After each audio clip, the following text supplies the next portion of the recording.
Morning students. देखिए आज BSc first year में मैं आपको कोलाइड बताऊंगी। ओके, कोलाइड मीन्स क्या होता है? कलिक या कोलाइड। कोलाइड का मतलब क्या है? थॉमस ग्राहम ने 1861 में कोलाइड के बारे में बतलाया कि कोलाइड क्या कहलाता है। कोलाइड जो होता है ये अर्ध ठोस द्रव के समान होता है।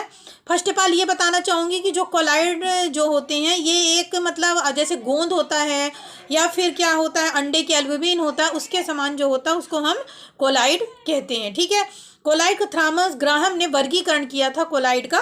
तो कोलाइड शब्द के लिए आधुनिक एक परिभाषा दी गई थी कि कोलाइड का मतलब क्या होता है? किसी माध्यम से वितरित पदार्थ को एक विशेष अवस्था होती है। कोई माध्यम एक वितरित पदार्थ की विशेष अवस्था होती है। ओके, तो इस अवस्था को पदार्थ के कणों का साइज जो होता है अलग अलग होता है।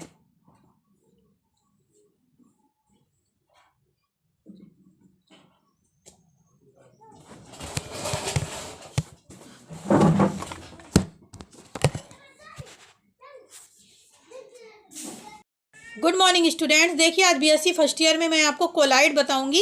ये एक्चुअली क्या थ्योरिकल है, इसलिए मैं आपको बता रही हूँ कि इसमें क्या है कि आपको इसमें कुछ ऑब्जेक्टिव पेपर होगा। ओके सॉरी, तो ऑब्जेक्टिव के अकॉर्डिंग आप सुनते जाइएगा और जो भी पॉइंट है तो आप इसको बाद में नोट डाउन कर सकते हैं इस वीडियो के माध्यम से। मैं ये बताना चाहूँगी थॉमस ग्राहम ने 1861 में विसरण संबंधी प्रयोगों के बारे में बताया था। देखिए कि ये जो कोलाइड जो होते हैं दो भागों में बांटा गया, क्रिस्टलाव और कोलाइड। ओके, यानी क्रिस्टलाव यानी होता है क्रिस्टलाइड और कोलाइड होता है। इसके बाद कोलाइड जो होते हैं स्टार्च जो होता है, गोंद जो होता है, एल्ब्यूमिन आदि ये कोलाइड के अंतर्गत आते हैं। कोलाइड का तात्पर्य होता है कि जो अर्धपारगम झिल्ली को पार जो अर्धपारगम झिल्ली जो होती है उसको जो पार कर जाते हैं उनको हम क्या कहते हैं? नहीं कर पाते हैं अर्धपारगम झिल्ली को। तो ऑब्जेक्टिव में पूछ सकता है कि अर्धपारगम झिल्ली को ये पार कर पाते हैं कि नहीं, तो नहीं कर पाते हैं, तो इसको हम क्या कहेंगे? कोलाइड। क्योंकि ऑब्जेक्टिव लाइक पेपर है ये, तो ऑब्जेक्टिव के अकॉर्डिंग मैं बता रही हूँ। थॉमस ग्राहम ने इसका वर्गीकरण किया था। ओके, देन कोलाइड जो होता है, तो कोलाइड जो होता है इसमें मतलब वास्तविक कोलाइड जिसे हम कहेंगे ट्रू सॉल्यूशन या कोलाइड विलयन, वास्तविक विलयन, और दूसरा होता है निलंबन, और तीसरा होता है कोलाइड विलयन। तो ऑब्जेक्ट में ऐसा पूछ सकता है तो आप टिक लगाएंगे जिसमें तीनों दिए हुए हों कि विभाजित किया गया है। तो अब देखते हैं अपन कि वास्तविक विलयन या ट्रू सॉल्यूशन जो होता है तो एक समांगी या होमोलोगस होता है। समांगी का मतलब क्या होता है? जब दो चीज़ें समान मात्रा में होती हैं और एक साथ पूरी तरह मिल जाती हैं। ओके, फिर इसके बाद क्या होता है? निलंबन मीन्स क्या होता है? कचरा या फिर अशुद्धियाँ जो पाई जाती हैं वो किसके माध्यम से होती है? निलंबन के माध्यम से होती हैं।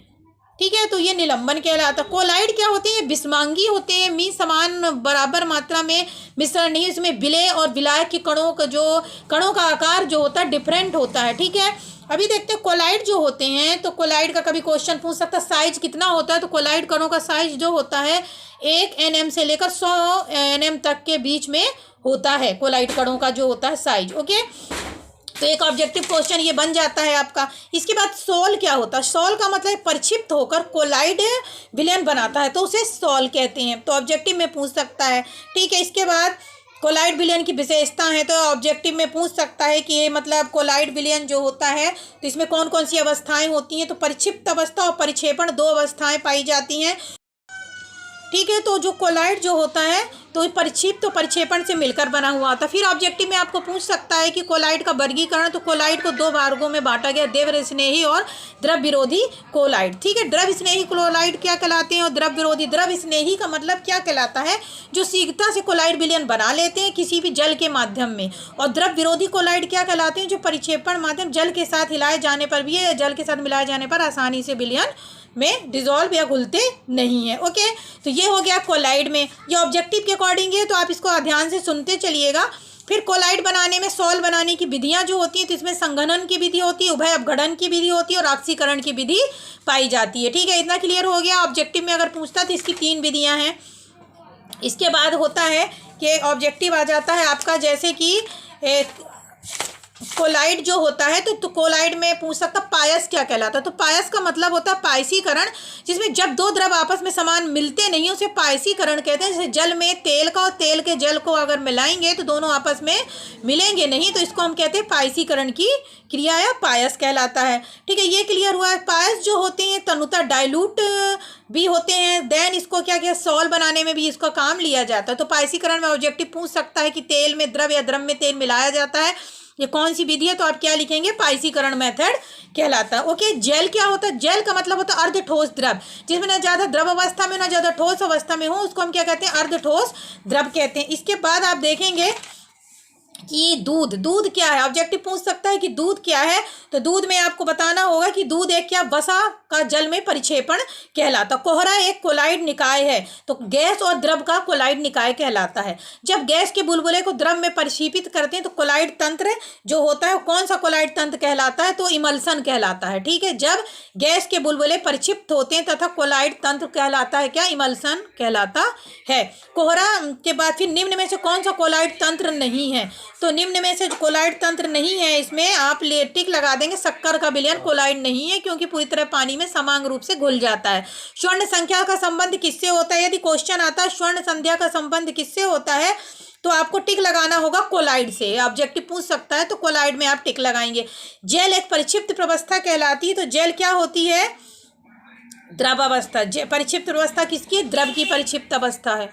ठीक है, इसके बाद आपको पूछेगा पायस क्या होता है, तो पायस का तात्पर्य होता है कि इसमें क्या, द्रव का द्रव में परिक्षेपण, द्रव का द्रव में परिक्षेपण क्या कहलाता है, पायस कहलाता है। ये चीज आपको क्लियर हो गया।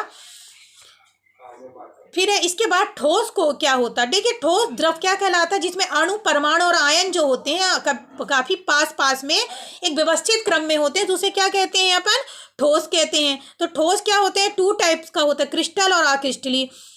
ठीक है, क्रिस्टली का मतलब क्या होता है, जिनको क्या किया जा सकता है, क्रिस्टल मीन्स होते हैं जो कठोर होते हैं, तथा ये क्या होती है, ज्यामितीय आकृति, इनकी एक निश्चित आकृति होती है। ओके, अक्रिस्टली क्या कहलाते हैं, इन्हें ज्यामितीय आकृति नहीं होती है, इन पदार्थों का कण निश्चित व्यवस्थित ढांचे में नहीं होता है, जबकि क्रिस्टल का क्रम एक निश्चित व्यवस्थित ढांचे में होता है। जो क्रिस्टल जो होते हैं इनके गलनांक निश्चित होता है, कारण वास्तविक ठोस कहलाते हैं, जबकि क्रिस्टल में निश्चित गलनांक नहीं होता है। ओके, देन इसके बाद हम नेक्स्ट पॉइंट में आते हैं कि जो क्रिस्टल जो होता है कि मतलब भौतिक गुण, अपवर्तनांक और विद्युत चालकता भिन्न भिन्न दिशाओं में भिन्न भिन्न होते हैं, जबकि जो क्रिस्टल जो होते हैं समदैशिक, अर्थात भौतिक गुण में अपवर्तनांक, चालकता और शक्ति सभी दिशाओं में समान होती है।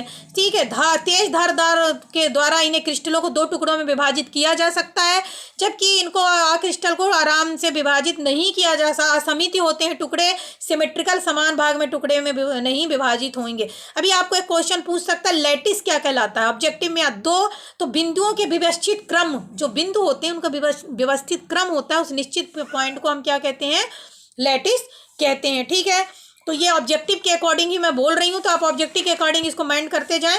इसके बाद क्या होता है कि मतलब आपको पूछ सकता है सरल जालक, जालक क्या होते हैं, तो जालक में क्या होता है कि सरल जालक होता है, जिसे हम कहते हैं प्रिमिटिव लैटिस, फेस इंटरलैटिस यानी कि फलक वाला लैटिस होता है, फिर होता है बॉडी सेंट्रल लैटिस होता है, देन इंड सेंटर या बेस सेंट्रल लैटिस होता है। ये इसके टाइप हो गया। ठीक है, इसके बाद आपको क्वेश्चन पूछ सकता है, ऑब्जेक्टिव के अकॉर्डिंग वाला क्वेश्चन है, तो आपको मैं ऑब्जेक्टिव जैसा बोल रही हूँ तो आप उसको नोट डाउन करते जाएं, बार बार मैं बोल रही हूँ।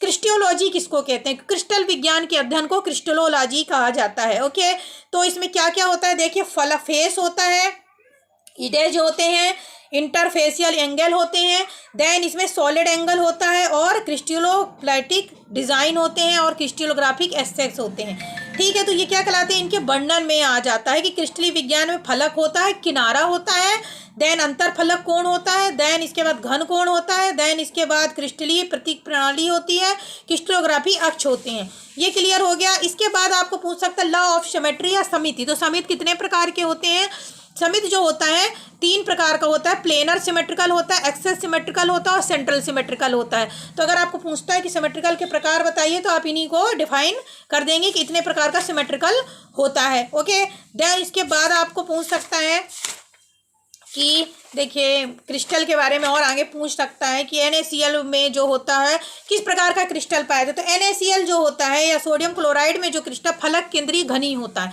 NaCl या सोडियम क्लोराइड में फलक केंद्रीय घनी क्रिस्टल पाया जाता है।